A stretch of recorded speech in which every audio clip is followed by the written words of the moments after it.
Oke, di video sebelumnya saya sudah bahas mengenai environment Linux, khususnya buat kamu yang pertama kali ingin mencoba Linux, mulai dari distro sampai pilihan desktop environment. Nah, sekarang saya ingin masuk ke salah satu bagian yang sudah sedikit saya singgung juga di video sebelumnya, yaitu shell, lebih spesifiknya ZSH atau C shell. Jadi di video ini saya akan lebih banyak membahas konfigurasi ZSH minimalis yang saya gunakan tanpa plugin tapi tetap nyaman digunakan. Karena konfigurasi ZSH yang saya gunakan itu tidak menggunakan framework seperti Oh My ZSH, Power Level 10K dan semacamnya, maka video ini mungkin lebih cocok buat kamu yang sudah sedikit mengerti dan cukup punya pengalaman menggunakan Linux. Tapi buat kamu yang benar-benar baru menggunakan Linux, boleh juga ditonton videonya sampai akhir.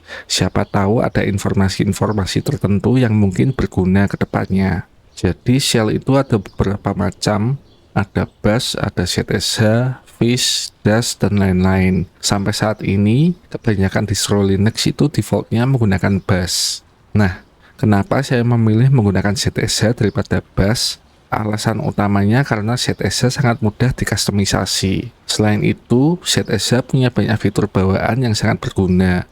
Misalnya integrasi dengan version control seperti Git dan fitur-fitur tab completion yang terasa lebih user-friendly. Oke, langsung saja saya ke konfigurasinya. Biasanya pengguna ZSH itu akan meletakkan file .zshrc-nya di home directory. Tapi karena saya tidak terlalu suka kalau home directory saya banyak hidden file, saya letakkan konfigurasinya di directory .config/zsh.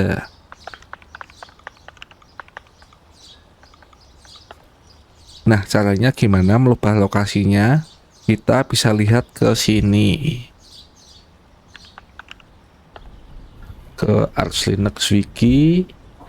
Di sini kita cari ZSH. Ini memang dari Arch Wiki ya, tapi tenang karena bisa jadi referensi juga untuk distro lain. Jadi di sini kita lihat settingan konfigurasi shell ZSH akan diambil dari sini z.dir.zshrc. Tapi kalau konfigurasi z.dir ini kosong atau tidak di-set, dia akan menggunakan user home directory. Maka dari itu kita bisa mengonfigurasi variabel z.dir-nya di file.zshenv. Saya tunjukkan file zshenv saya. Nah, ini settingan-settingan environment variable saya masukkan di sini. Ini untuk variabel sdg config. Lalu ini x11. Lalu di sini ada editor, saya menggunakan Neovim. Nah, di sini z.dir-nya saya set di .config/zsh. Untuk variabel-variabel lainnya, ini lebih untuk development environment dan coding saya. Oh iya, ini ada yang agak penting, mungkin berguna buat teman-teman. Di sini ada variabel untuk main page. Pagernya menggunakan less dan outputnya berwarna. Jadi seperti ini, misalnya main SSH, dia jadi lebih mudah dibaca ya. Tapi untuk konfigurasi ini, ketika saya coba di Ubuntu ini tidak bisa ya. Jadi kalau teman-teman pakai Ubuntu, di sini bisa di komentar saja atau dihapus. Oke, sekarang saya tunjukkan ZSHRC-nya. Config ZSHRC. Nah, ini ZSHRC-nya. Ini aslinya yang buat senior saya. Ini dua settingan ini untuk menentukan berapa banyak perintah yang boleh disimpan ke file ZSH history. Kemudian ini opsi-opsinya. Di sini ada prompt substitution. Jadi dengan ini kita bisa menggunakan variabel dan arithmetic operation di prompt PS1-nya. Opsi ini penting ya kalau kamu ingin mengintegrasikan modul version control seperti Git di command prompt-nya. Kemudian di sini ada untuk opsi history, ini untuk shell history. Tiga opsi ini lebih ke pengaturan untuk menyimpan komen history ke file ZSH history. Jadi lebih compact dan tidak menyimpan duplikat. Nah, untuk history ignore space, ini supaya perintah yang diawali dengan spasi tidak disimpan di history. Ini berguna kalau kamu mau menjalankan inline command yang mengandung sesuatu yang sensitif seperti misalnya password atau token. Sedangkan untuk history find no duplicate, ini supaya ketika kita mencari history menggunakan tombol panah ke atas, dia tidak menampilkan perintah yang sama. Misalnya ketika saya menjalankan perintah cd, lalu pwd, lalu ls, lalu ls lagi, seperti ini. Kalau history find no duplicate tidak diset, kita akan mendapatkan 3 kali perintah ls sebelum mendapatkan perintah pwd, karena di sini ada 3 ls. Jadi dengan history find no duplicate ini, pencarian history bisa lebih bersih dan lebih cepat. Jadi seperti ini.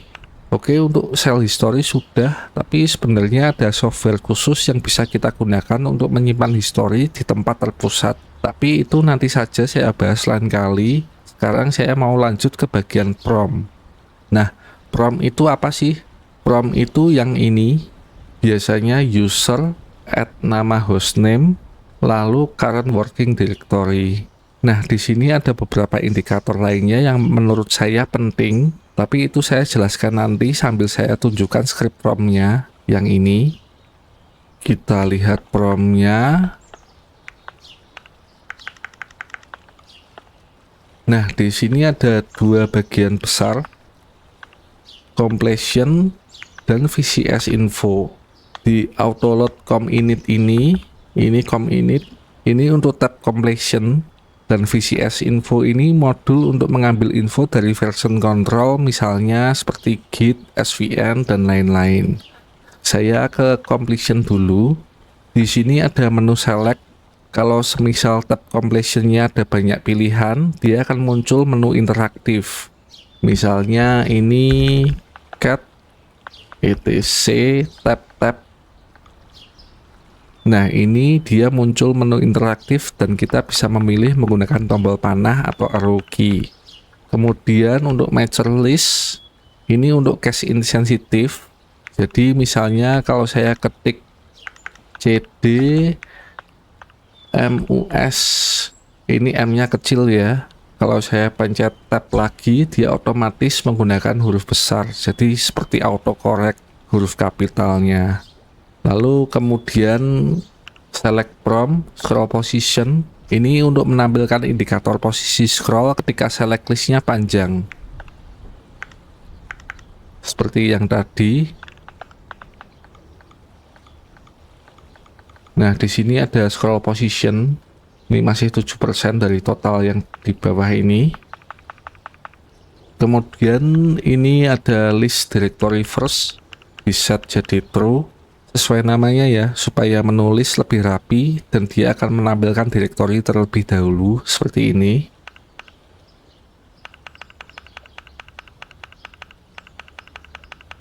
Kemudian group name, ini untuk grouping. 2 ini untuk grouping. Jadi di sini menulis dikelompokkan berdasarkan directory, file, program, dan lain-lain. Jadi ini directory di sini, nanti file di bawah sini. Nanti kalau ada program dia ada listing lagi, grouping lagi. Kemudian list color, ini lebih ke tampilan ya. Jadi warna directory berbeda dengan warna file, berbeda dengan symlink. Nanti kalau ada file binary, dia juga akan berbeda lagi warnanya, jadi kita lebih gampang melihatnya. Kemudian use cuts, ini untuk menyimpan cuts hasil completion, jadi ini ngefeknya ke performa. Kemudian ini format, ini untuk formatting di grouping ini ya, jadi warnanya biru muda, ada underscore. Ini ada terangan di sini directory, lalu kalau file di sini file gitu.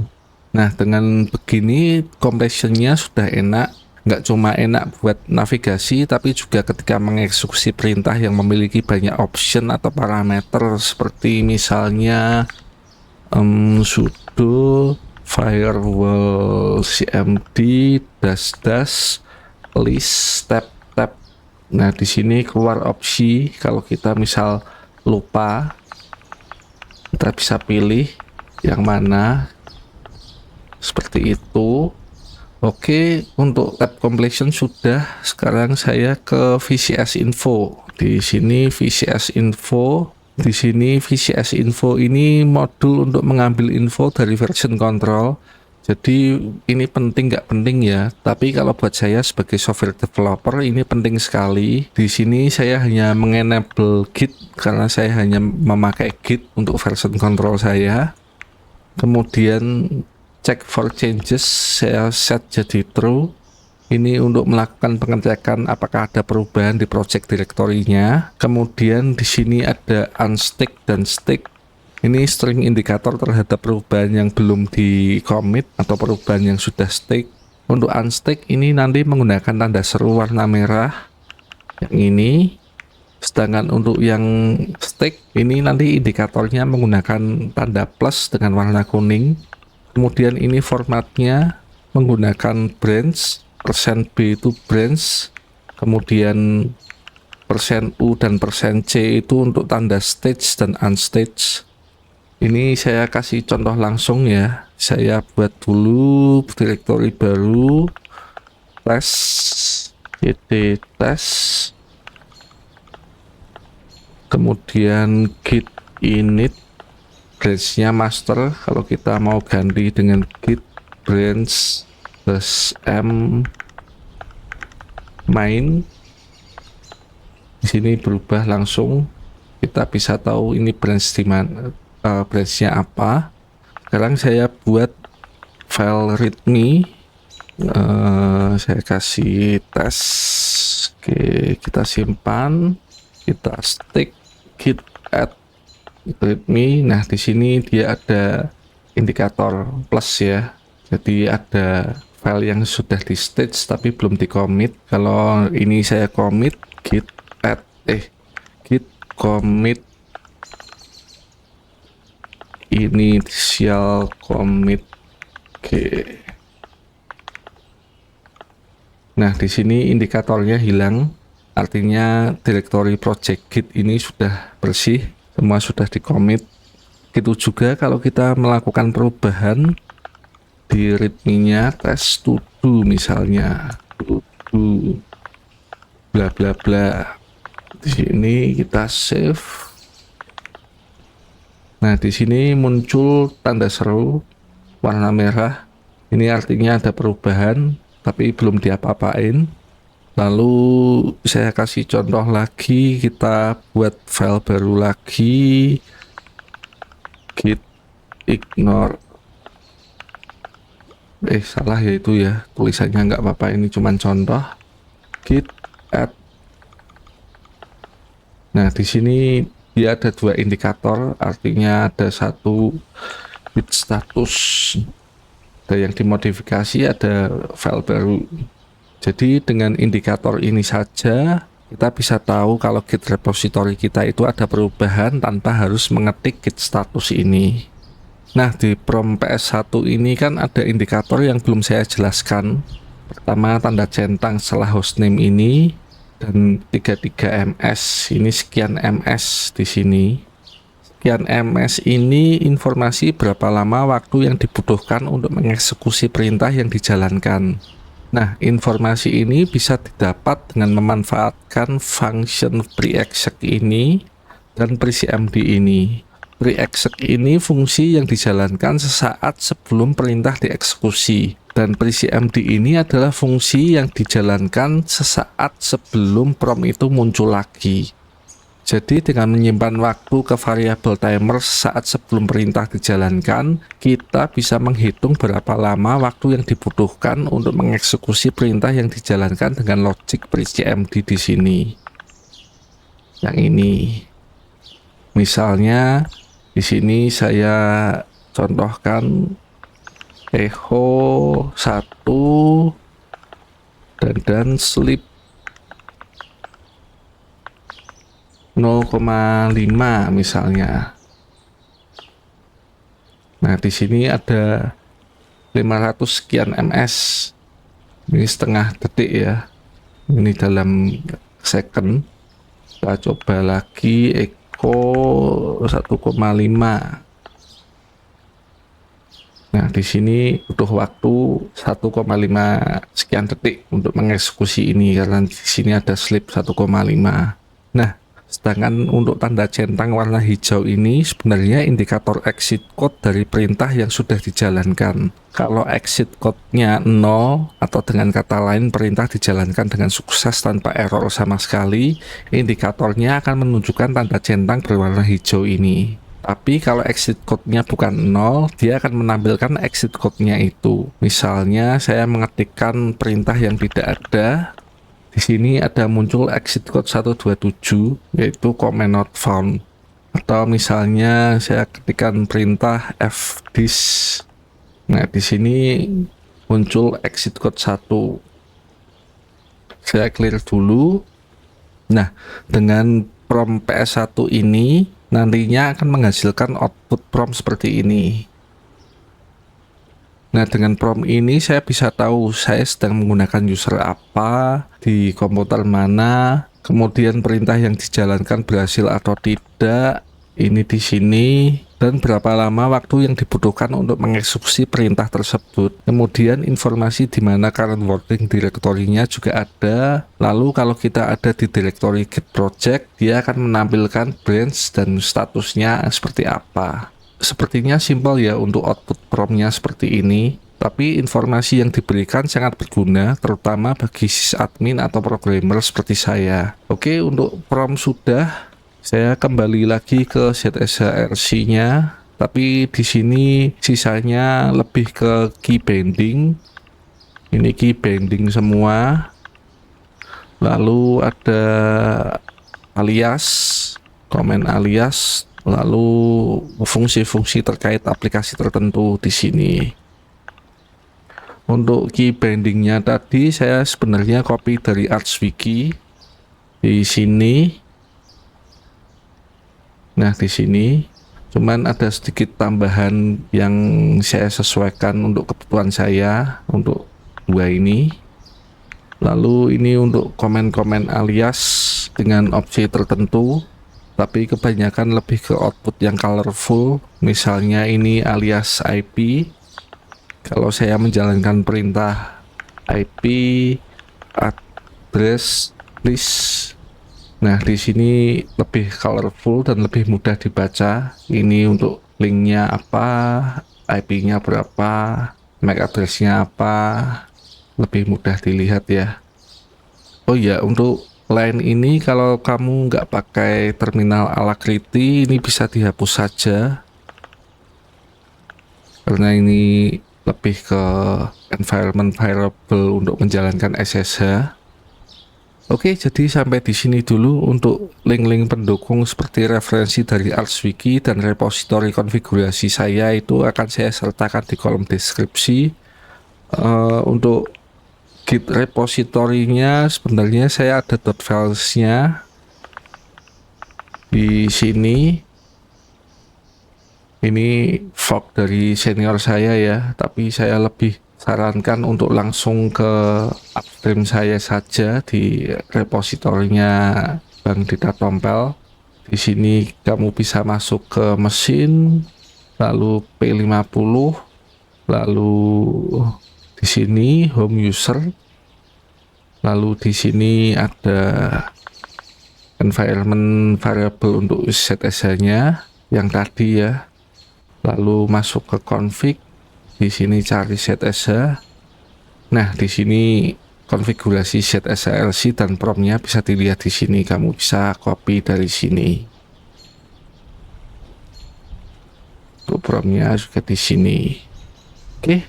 Sampai di sini dulu, semoga video ini berguna. Silahkan tinggalkan komentar kalau ada pertanyaan atau boleh ke komentar saja. Jangan ke GitHub repository. Karena ini punya senior saya, nanti saya dimarahin. Oke, terima kasih sudah menonton. Sampai jumpa, bye-bye.